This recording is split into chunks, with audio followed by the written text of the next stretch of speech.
बिस्मिल्लाहिर्रहमानिर्रहीम। नाज़रीन, मैं हूं जावेद बलोच और उम्मीद है आप लोग खैरियत से होंगे। सियासत जो है वो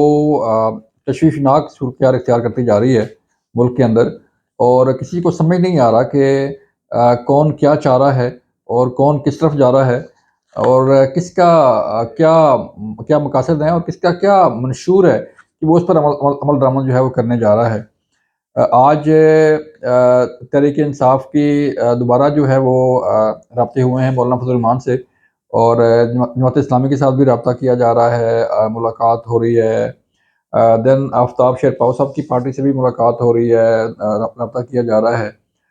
लग यूँ रहा है कि तहरीक-ए-इंसाफ को जो है वो शायद कोई जमात जो है वो ओन करने के लिए तैयार नहीं है, और मौलाना फज़ल रहमान की जो सियासत है वो भी सामने आ रही है कि अगर तो वो हुकूमत में हों तो ठीक, अगर ना हो तो फिर किसी भी ऐसी जमात के साथ वो मिल सकते हैं जो माज़ी में उन्हें जो है मुख्तलिफ़ अलक़ाबात से नवाज़ती रही हो।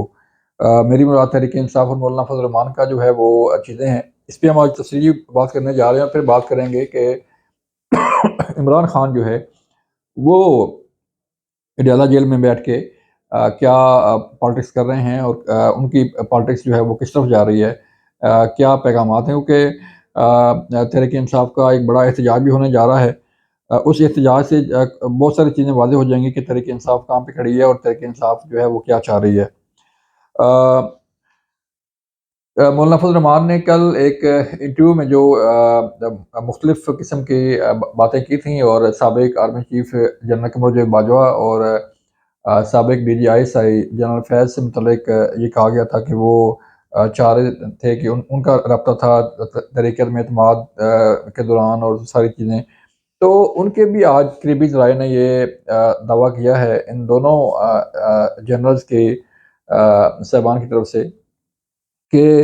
2 मुलाकातें हुई थी मौलाना फज़ल रहमान की साबिक़ आर्मी चीफ़ से। एक मुलाकात जो है वो जब वो धरना उनकी दे रहे थे, और उस जो है वो उनके घर लॉन्ग मार्च हो रहा था, और उनके घर मिलने के लिए गए थे मौलाना फज़ल रहमान आर्मी चीफ़ के। तो ये भी मुलाकात इस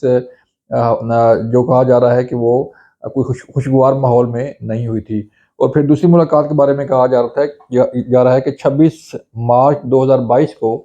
मौलाना फज़ल रहमान की मुलाकात हुई थी। उस मुलाकात में मुख्तलिफ़ शख्सियात भी मौजूद थीं, जिनमें शहबाज शरीफ, बिलावल भुट्टो ज़रदारी, अख्तर मेंगल, शाहज़ैन बुगटी और खालिद मकबूल सिद्दीकी भी इस मुलाकात में शामिल थे, ये ज़राए बता रहे हैं। और इस मुलाकात में भी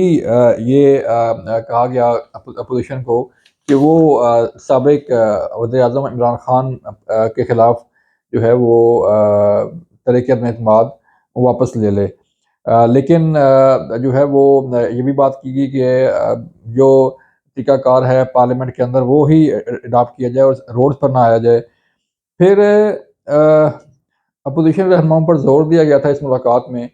कि वो अपनी जो तहरीक अदम-ए-एतमाद है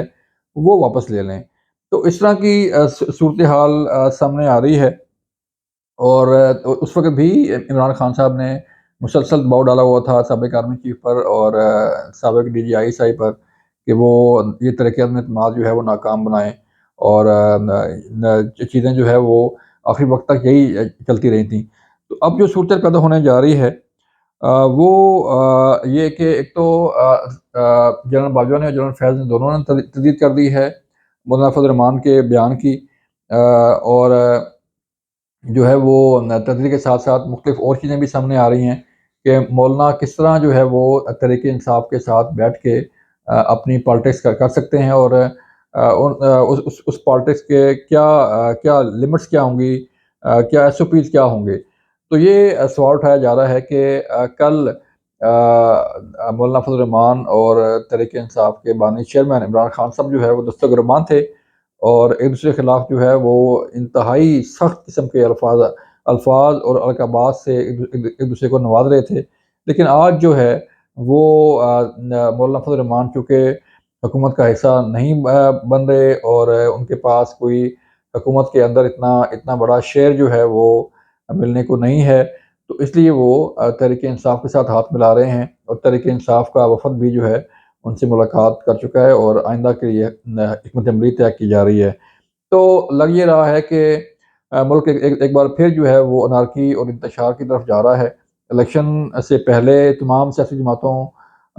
کا زور تھا کہ الیکشن ہونے چاہیے، الیکشن کروائے جائیں، اور جب یہ الیکشن ہو گئے تو اس کے بعد جو ہے وہ دھاندلی کا شور سامنے آنا شروع ہو گیا ہے، اور ہر کوئی دھاندلی دھاندلی کہہ کے اپنی ناکامیوں کو چھپانے کی کوشش کر رہا ہے، کہ شاید جو ہے وہ جو انہیں شکست ہوئی ہے ان حلقوں میں، وہاں پہ کوئی فیس سیونگ جو ہے وہ مل جائے۔ تو لیکن معاملہ یہ ہے کہ اگر تمام سیاسی جماعتیں مل بیٹھ کے پبلک کے مسائل حل نہیں کریں گی، اور ایک دوسرے کے خلاف دست و گریباں ہی رہیں گی، قومی اسمبلی بھی مچھلی منڈی بنا رہے گا، جو کہ لگ رہا ہے کہ حکومت آئی نہیں، اور اس سے پہلے ہی اسے غیر مستحکم کرنے کے لیے کوششیں شروع کر دی گئی ہیں۔ اور اگر یہ حکومت بنتی ہے تب بھی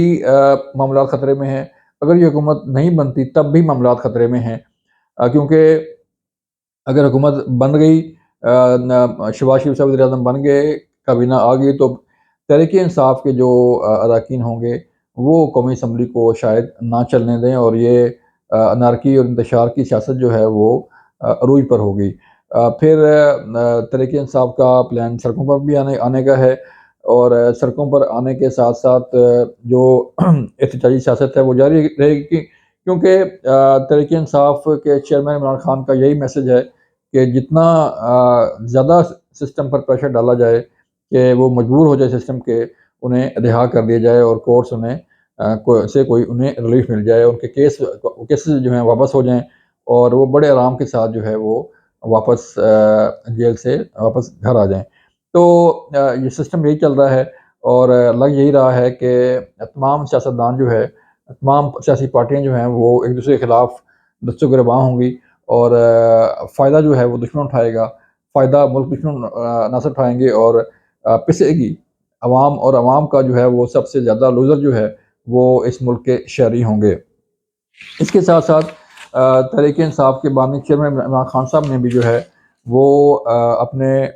جو قائدین ہیں انہیں مختلف پیغامات دیے ہیں، احتجاج کے حوالے سے بھی، سیاست کے حوالے سے بھی، کس جماعت، اب اس کی مولانا فضل الرحمان سے ملاقات کی بھی منظوری جو ہے وہ عمران خان صاحب نے دی، اور عمران خان صاحب نے ہی انہیں عندیہ دیا کہ آپ ان سے ملیں اور ان کے ساتھ مل بیٹھ کے سیاست کریں۔ تو جو لگ رہا ہے